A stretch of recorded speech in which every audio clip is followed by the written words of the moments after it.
नमस्कार दोस्तों, M Santoshi education IAS में आपका स्वागत है। आज हम क्या करने वाले हैं, हम क्या देखेंगे आज हिस्ट्री देखेंगे। ठीक है, हिस्ट्री देखेंगे और वो भी कौन सी देखेंगे, 18वीं शताब्दी के बाद का जो समय काल है या घटनाक्रम है उसको हम देखेंगे और उसकी थ्योरी को करने जा रहे हैं। वीडियो पर से जुड़े रहिए और चैनल पर नए हैं तो सब्सक्राइब कर लीजिएगा और वीडियो को लाइक करना बिल्कुल ना भूलें। चलिए चलते हैं। तो 28वीं शताब्दी के बाद क्या होता है कि भारत में नए नए खोजकर्ता भारत में पहुंचते हैं और डिस्कवर करते हैं बहुत सारी चीज़ों को। और पहले तो उनका पर्पस सिर्फ घूमना और व्यापार करना था, लेकिन जैसे जैसे समय काल बीतता गया वैसे वैसे उनकी लालसा और मनसा काफ़ी हद तक बढ़ती गई और उस प्रकार से भारत का फिर उन्होंने शोषण करना शुरू कर दिया। तो इस सिलसिले में पहले जो होता है, पहले भारत में कौन आए थे, तो पोर्तुगीज़ आए थे। कौन आए थे पहले भारत में पहले कौन आए, पुर्तगालीस आए, यानी कि पुर्तगाली आए। ठीक है, पुर्तगाली आते हैं और पुर्तगाली में पूछा जाए कि कौन आया सबसे पहला भारत, तो कौन आया, वास्को डी गामा आया था। ठीक है, वास्को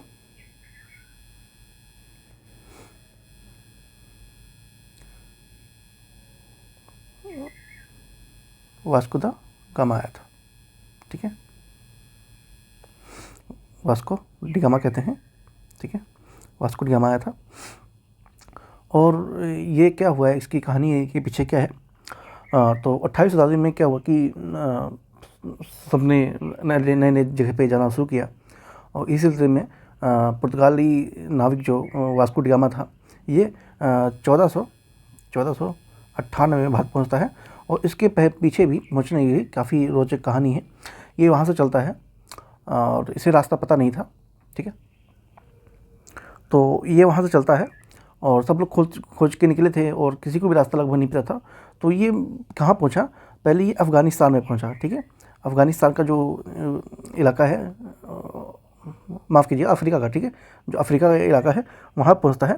वहाँ पे इसकी मुलाकात एक भारतीय व्यापारी जिसका नाम अब्दुल मजीद था। क्या था, अब्दुल मजीद था। ठीक है, अब्दुल मजीद था, उससे इसकी मुलाकात होती है और फिर ये उससे अपनी बातें बताता है कि मैं एक खोज करता हूँ और मैं नए नई चीज़ें डिस्कवर करने के लिए निकला हूँ। तो फिर अब्दुल मजीद जी बोलते हैं कि चलिए मैं आपको ले चलता हूँ। ठीक है, ये हमारे देश चलिए। और अब्दुल मजीद भारत से था, तो इसके साथ में वो भारत आता है। ठीक है, वो भारत आता है और उसके बाद फिर भारत में सबसे पहले अगर पूछा है कि जो वास्को डी गामा है ये कहाँ पे आता है, तो कहाँ पे आता है, कालीकट। ठीक है, कालीकट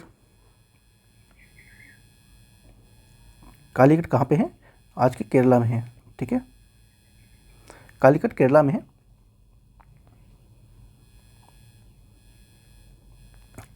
केरला में आता है, कब आता है, मैंने ऊपर बताया है आपको, 1498 में आता है।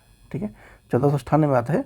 और जो कालीकट के उस समय के शासक हुआ करते थे वो जुमेरिन थे। ठीक है, जुमेरिन थे और उस समय राजा महाराजाओं के पास काफ़ी ज़मीनें थी और बहुत सारी चीज़ें थी। तो उनके लिए कोई इतनी इम्पोर्टेंट या ख़ास उन्होंने ध्यान इस चीज़ पे दिया नहीं, क्योंकि भारत में बहुत सारी संस्कृतियों का निवास स्थान शुरू से रहा है, प्राचीन काल से रहा है। तो उनको और खुशी हुई कि कोई हमारे दूसरे इलाके या दूसरे देश से कोई व्यक्ति हमारे देश में आया है, तो उसका उन्होंने भरपूर एकदम स्वागत अच्छे से धूमधाम से किया और उसको वहाँ पे उसने जो राजा थे जुबेदीन, उन्होंने उसको रहने के लिए भी स्थान दिए।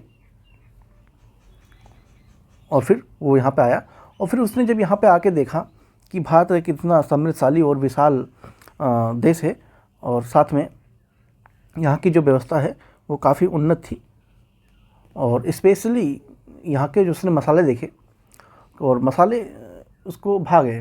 ठीक है, मसाले उसको भागे और उसने क्या किया, उसने सोचा कि ये मसाले अगर मैं अपने देश यूरोप ले जाके बेचता हूँ, ठीक है, यूरोप में बेचता हूँ तो उसको काफ़ी फ़ायदा होता है। ठीक है, काफ़ी फ़ायदा होता है। तो उसने शुरुआत में क्या किया, कुछ मसाले ले गया अपने साथ और उसने यूरोप में भेजा, ठीक है। और उससे लगभग उसने 60 गुना मुनाफा कमाया, ठीक है, 60 गुना मुनाफा कमा लिया, ठीक है। तो इससे क्या हुआ कि उसके मन में और लालसा बढ़ती है, किसके मन में, वास्को डी गामा के मन में, ठीक है, उसके मन में और लालसा बढ़ती है और वो फिर से आता है बाद में और फिर से लेके जाते थे। तो इससे क्या होता है कि जो वहाँ के उसके प्रतिस्पर्धा वाले जो व्यापारी थे उनके मन में आया कि ये कहाँ से आता है और कहाँ से लाता है। तो उन्होंने इसका पीछा किया और पीछा करते करते उनको पता लगा कि एक भारत नाम का देश है, वहाँ से ये चीज़ मसाले और भी जो चीज़ें हैं वो लाता है। और फिर वो लोग भी यहाँ आना शुरू करते हैं धीरे धीरे। और फिर यहाँ पे उन्होंने आके देखा कि यहाँ पे कोई इतना लड़ाई झगड़ा या फिर भेदभाव नहीं है चीज़ों को लेके, ना आपसी मतभेद इतना है। तो उन्होंने सोचा कि धीरे धीरे इनको बहला फुसला के या फिर इनको किसी रणनीति में फंसा के धीरे धीरे इसमें हम अपना अधिकार करते हैं, ठीक है। तो इस तरह से ये आपका पुर्तगाली यहाँ पे आते हैं। उसके बाद जो 16वीं शताब्दी में इनका जो मुख्य केंद्र कौन सा रहा है, गोवा था, ठीक है, मुख्य केंद्र गोवा था। और गोवा में इन्होंने 1510 में अपनी फैक्ट्री स्थापित करते हैं और साथ में इसके साथ दमन दीव और कालीकट में तो वहाँ होते ही थे और हुगली में भी इन्होंने अपनी फैक्ट्रियाँ स्थापित करना शुरू कर देते हैं।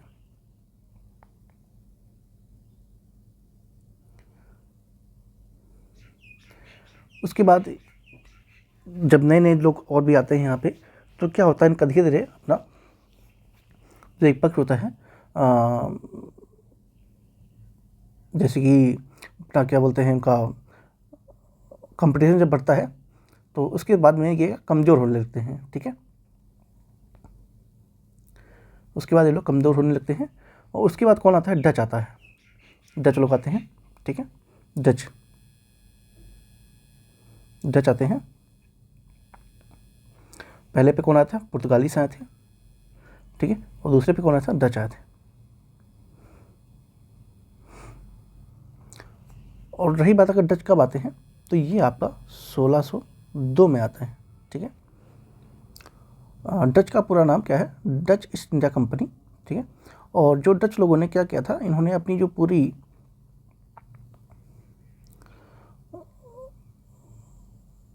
भारत में इन्होंने केंद्र स्थापित किया और इन्होंने कहाँ पे किया, पुलकित में किया, जो कि मद्रास के पास है। कहाँ पे किया, पुलकित में किया,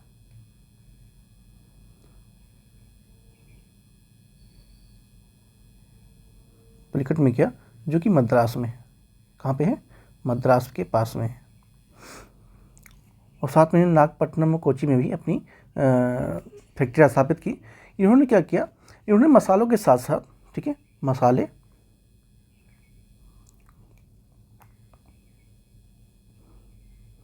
और कपड़े भी व्यापार में शामिल किया, ठीक है, मसाले कपड़े में शामिल किया। और इन्होंने क्या किया, 1667 में क्या हुआ कि जो अंग्रेज हैं सो इन्होंने समझौता किया और अंग्रेज भारत पर Dutch east India Danish Bharat और डच ने इंडोनेशिया पर भी अपना केंद्र स्थापित करना शुरू कर दिया। क्या हुआ, जब ये यहाँ पे आपस में आए उसके बाद इनका अपना विस्तार करने की मंशा हुई और इन्हें धीरे धीरे और भी जो क्षेत्र थे उन पर भी अपना कब्जा करना शुरू करते हैं। जो अपना कब्जा शुरू करते हैं ये लोग,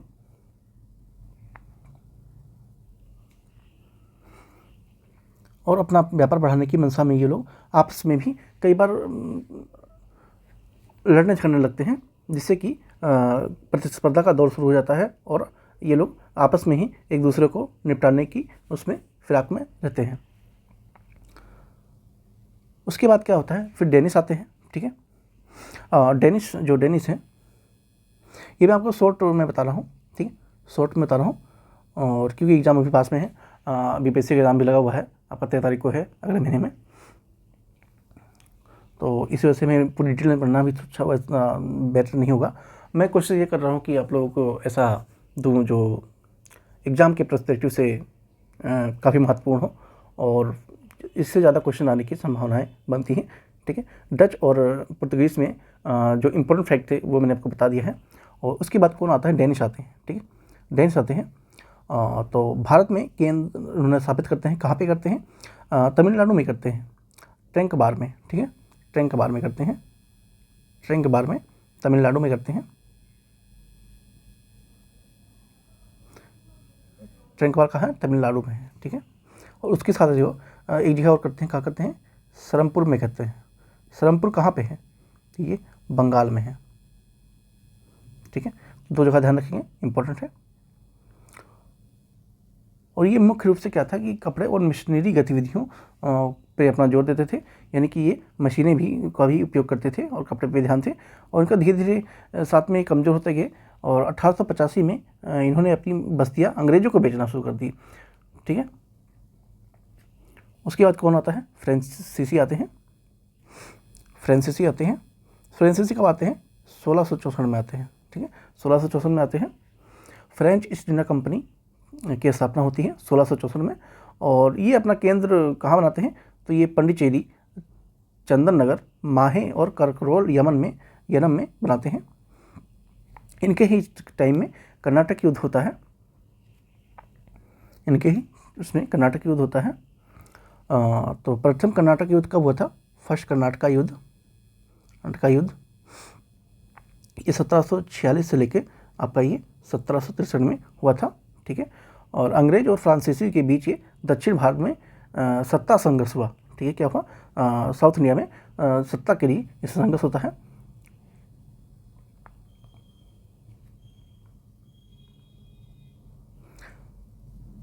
और इसमें क्या होता है, इसमें कौन जीतता है, इसमें आपका फ्रांसीसी जीत जाते हैं। साथ में दूसरा युद्ध होता है,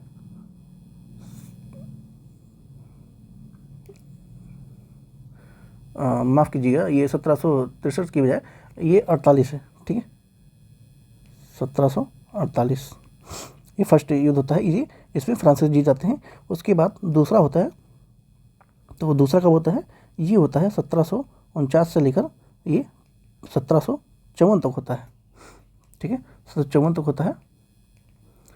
और ये अनिर्णायक रहा, मतलब इसमें ड्रॉ हो गया, यानी कि कोई नहीं जीत पाया। उसके बाद तीसरा युद्ध होता है, ठीक है, तीसरा युद्ध किसके कब होता है, ये होता है 1756 से लेकर 63 तक होता है, ठीक है। और उसके बाद इसका वांडीवास का युद्ध भी होता है, इसमें वो आपका 1760 में होता है। और इसमें कौन भी जीतते हैं, इन दोनों में अंग्रेज विजयी रहते हैं, ठीक है। तो इन लोगों में इतना चीज़ें ऐसा थी कि जैसे कि नया व्यापार करने के लिए लोग आ रहे हैं, तो उसमें अगर ये एक दूसरे के नाव को देख लेते थे तो पहले सोचते थे, पहले लड़ते हैं, उसके बाद में देखेंगे वहाँ पहुँच के, ठीक है। पहले अगर सामने वो जा रहा है दूसरा जहाज़, या डचों का या फिर फ्रांसीसियों का, या फिर आपस में अंग्रेजों ब्रिटिश डेनिश का किसी का भी जहाज़ जा रहा है, तो क्या करते थे, एक दूसरे को ये लोग देख लेते थे, तो पहले करते थे, पहले इसको यहाँ पे निपटाओ, फिर बाद में आगे देखेंगे, ठीक है। तो इतना इन लोगों ने प्रतिस्पर्धा थी, एक दूसरे को हराने की होड़ थी कि ये पहले आपस में लड़ मर के उसके बाद ही जो बचता था वो भारत पहुँचता था, ऐसी कुछ स्थिति हुआ करती थी। उसके बाद सबसे मेन और इम्पोर्टेंट है जो इस कंपनी थी, ठीक है, मेन जो सबसे इम्पोर्टेंट कंपनी थी वो कौन सी थी, ईस्ट इंडिया कंपनी। कौन थी, ईस्ट इंडिया कंपनी, ठीक है। तो ये 1600 में भारत में पहुंचते हैं और उसके बाद ये अपना यहाँ पे चीज़ें फैलाना शुरू करते हैं। 1600 में क्या हुआ कि इंग्लैंड की जो महारानी एलिजाबेथ ने व्यापार का चार्टर पारित करती हैं, ठीक है। और उसके बाद ये 1613 में, कब, 1613 में सूरत में पहला कारखाना खोलते हैं, ठीक है, सूरत में ये कारखाना खोलते हैं और ये इनका पहला कारखाना था, ठीक है, फर्स्ट कारखाना था, सूरत में ये खोलते हैं। उसके बाद ये अपनी धीरे धीरे कूटनीतिक और अपनी सूझबूझ से भारत के जो राजा महाराजाओं थे उनको कॉन्ट्रैक्ट करते हैं और उन पे एक दिखाते हैं कि हम एक अच्छे लोग हैं और हम यहाँ से व्यापार करने आए हैं, हमें आपकी सपोर्ट और परमिशन की ज़रूरत है। तो इस तरह से करके ये राजा महाराजाओं से अपने लिए परमिशन मांगते हैं और फिर यहाँ पे धीरे धीरे अपना विस्तार करते हैं। और साथ में इन्होंने क्या किया, बंगाल को भी अपने कब्जे में ले लिया और दक्षिण भारत में तो इनका प्रभाव पहले से ही रहा ही है, ठीक है। और जो अंग्रेजों के काल में, ठीक है, अंग्रेजों के काल में काफ़ी सारे युद्ध हुए हैं, उनमें से कुछ युद्ध महत्वपूर्ण हैं, एग्जाम के वजह से उनको भी हम एक बार देख लेते हैं। पहला कौन सा है, प्लासी का युद्ध, प्लासी का युद्ध, ठीक है, प्लासी का युद्ध है। तो ये 1757 में घटित होता है और इसमें किस किस के बीच हुआ, और ये जनरली आपसे क्वेश्चन पूछता है, ठीक है, प्लासी का युद्ध किस किस के बीच में होता है, ठीक है। तो ईस्ट इंडिया कंपनी यानी कि अंग्रेज, नेक्स्ट सेकेंड,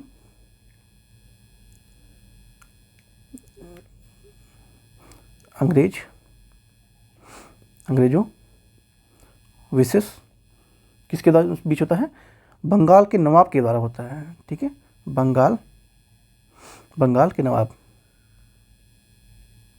इनके बीच में होता है, ठीक है। तो अगर पूछा जाए कि बंगाल के नवाब उस समय कौन हुआ करते थे, ठीक है, तो उस समय कौन थे, सिराजुद्दौला। कौन थे, बंगाल के नवाब सिराजुद्दौला थे, ठीक है, ध्यान रखेंगे। तो अंग्रेजों और बंगाल के नवाब के बीच में होता है, ठीक है।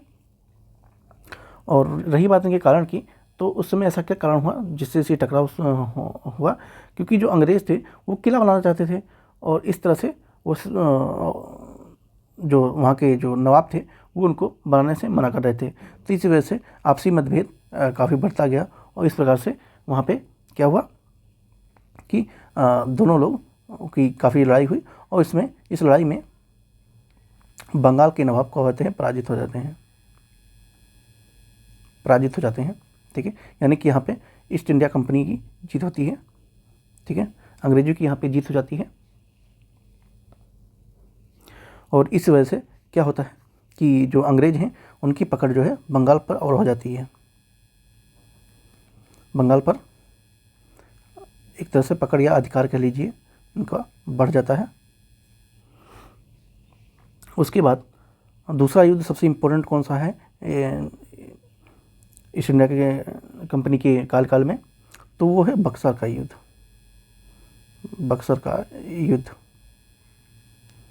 ठीक है, बक्सर का युद्ध। और रही बात कि बक्सर का युद्ध कब होता है, तो ये 1764 में होता है, ठीक है। कब होता है, 1764 में होता है। किस किस के बीच में होता है, मैंने आपको बताया पहले कि जो इम्पोर्टेंट है वही मैं बताऊंगा, ठीक है, क्योंकि एग्ज़ाम काफ़ी पास में आ रहा है ना। तो ये होता है अंग्रेज के बीच,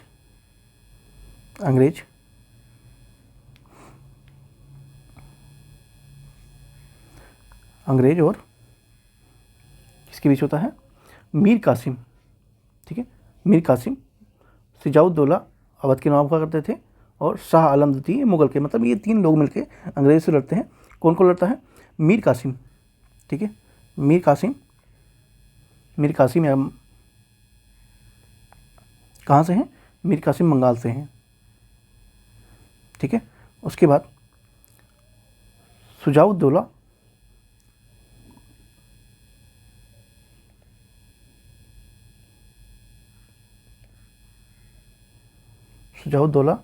ये आपका कहाँ के हैं, ये अवध के हैं, ठीक है, अवध के हैं। आप सोच रहे होंगे सिराजुद्दौला और सुजाउद्दौला ये दो अलग अलग हैं, ठीक है, ध्यान रखेंगे। सिराजुद्दौला कौन है, बंगाल का नवाब था, ठीक है, जिससे अंग्रेजों से लड़ाई की और पराजित हो गए थे। उसके बाद सिजाउद्दौला ये अवध के नवाब है, ठीक है। ये दोनों अलग अलग पर्सनैलिटी हैं, ध्यान रखेंगे, कन्फ्यूज नहीं होंगे। दोनों नाम सुनने में जरा एक जैसे लगते हैं, तो बहुत केयरफुली ध्यान रखेंगे इस चीज़ को। सिजाउद्दौला अवध के नवाब हैं और सिराजुद्दौला ये बंगाल के नवाब हैं, ठीक है। सिजाउद्दौला ने 1764 की लड़ाई लड़ी थी और सिराजुद्दौला ये 1757 की लड़ाई लड़ी थी। दोनों में काफ़ी अंतर है, ठीक है, ध्यान रखेंगे, वरना इससे यहाँ पे भारी मिस्टेक हो सकती है और आपको बना भुगतना पड़ सकता है। उसके बाद और कौन थे, और थे शाह आलम द्वितीय, शाह आलम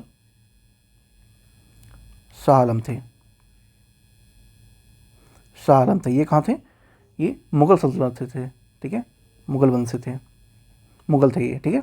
तो इन लोगों के बीच में भारत की तरफ से 3 लोग और इधर से अंग्रेज़ों के बीच यहाँ पे लड़ाई होती है, ठीक है। और यहाँ पे भी अंग्रेज़ विजयी होते हैं, ठीक है, अंग्रेज़ विजयी होते हैं। अब देखिए, अगर आप सोच रहे होंगे कि ऐसा क्यों हुआ कि ये 3 सेनाओं ने मिलकर युद्ध हार जाते हैं और यहाँ पे अंग्रेज़ों की जीत हो जाती है, ठीक है। तो ऐसा क्यों हुआ? अगर इसके हम कारण की बात करें कि ऐसा क्यों हुआ, ठीक है, हम इस कारण की अगर बात करते हैं, देखिए जो लड़ाइयाँ होती हैं वो हथियारों से जी जाती थी, ना कि जनसंख्या से, ठीक है। और जो अंग्रेज लोग थे इनके पास एडवांस वेपन हुआ करते थे, बंदूकें हुआ करती थी। और हमारे राजा महाराजा के पास क्या हुआ था, एक तलवार थी और उसके बाद रोकने के लिए तलवारों को एक वो गोल टाइप का होता है जो वो था, आपने देखा होगा, उसका नाम मुझे एग्जैक्ट याद नहीं आ रहा, ठीक है। मतलब कहने का मतलब रोकने के लिए वो जो हाथ में पकड़ के रखते हैं, फिल्म में देखा होगा आपने, वो था और एक तलवार थी। तो ये था। अब इस मान लीजिए हमारे इधर इन लोगों के पास ये तलवारें हैं, ठीक है, तलवारें हैं और यहाँ पे बंदूकें वगैरह हैं, ठीक है, और भी चीज़ें हैं, एडवांस हैं वो भी। अब ये यहाँ पर जब पहुँचेंगे, इनके पास, इन भाई के पास जब पहुँचेंगे, ये अंग्रेज़ हैं, ये ऐसा ही हैं, ठीक है। तो इनके पास जब तक पहुँचेंगे तब तक यहाँ से ये गोली मार देंगे और ये यहीं पे ढेर हो जाएंगे।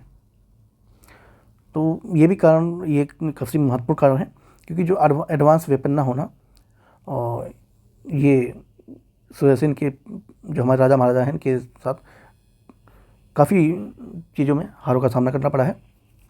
बहुत सारी लड़ाई जीती भी हैं, ऐसी बात नहीं है कि अस्त्रों से लड़ाइयाँ नहीं जीती जाती हैं, लेकिन उस समय की जो रियलिटी है ही वो लगभग यही है कि अंग्रेज़ों के पास एडवांस वेपन हुआ करते थे और जो राजा महाराजा उनके पास सिर्फ सेना हुआ करती थी। और सेना के पास क्या था, एक तलवार थी और एक वो तलवार रोकने वाला जो गोल गोल होता है वो हुआ करता था, ठीक है।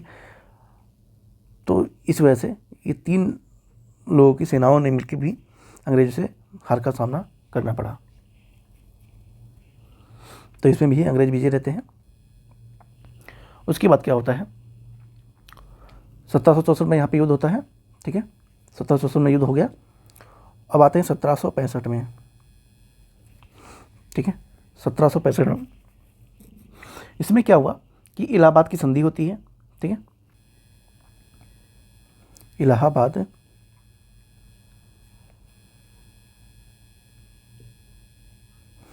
की संधि होती है और इस संधि में क्या होता है कि अंग्रेज़ों के पास में बंगाल, बिहार, उड़ीसा, ठीक है, किसका, बंगाल, बिहार और उड़ीसा, ठीक है, उड़ीसा का इनको दीवानी का अधिकार मिल जाता है, ठीक है, इनको क्या मिल जाता है, दीवानी का अधिकार मिल जाता है। और इस तरह से धीरे धीरे करके 1498 से लेके और 1765 तक आते आते लगभग आधे भाग या फिर 40% भाग के भाग पे अंग्रेज़ों का शासन स्थापित हो जाता है, प्रभुत्व उनको मिल जाता है और धीरे धीरे करके वो और भी जो क्षेत्र हैं उनमें ये लोग अपना अधिकार क्षेत्र बढ़ाते हैं, ठीक है। और अगर हम इसके एक निचोड़ की बात करें, ठीक है, निचोड़ की बात करें तो इसमें क्या है कि जो 18वीं शताब्दी तक जो आता है से आता थे, जैसे कि 1765 में हमने देखा इलाहाबाद की संधि हुई है, तो इस समय ये 18वीं शताब्दी चल रही है, ठीक है, 18वीं सेंचुरी चल रही है। तो इसमें क्या हुआ कि जो यूरोपीय, पुर्तगाली, डेनिश, फ्रांसीसी ये सब कमज़ोर हो गए और बाहर हो गए, ठीक है। और जो ये 1765 जो इलाहाबाद की संधि हुई, ये एक इतिहास के पन्नों में एक निर्णायक भूमिका निभाती है अंग्रेज़ों के प्रति, जो कि उनका भारत पे अधिकार यहीं से शुरू होता है और ये आगे जाके बहुत सारे उपद्रव करते हैं। और इसी के साथ ये आर्थिक नियंत्रण, इकोनॉमिकली, फिजिकली और मेंटली दोनों नियंत्रण करना चालू कर देते हैं। तो आज हम यहीं तक करते हैं, बाकी की और भी बहुत सारी चीज़ें हैं वो हम नेक्स्ट वीडियो में करेंगे। आई होप आप लोगों को वीडियो अच्छी लगी होगी। वीडियो अगर अच्छी लगी हो तो वीडियो को लाइक और सब्सक्राइब जरूर कर लीजिएगा। मिलते हैं नेक्स्ट वीडियो में। Thank you so much.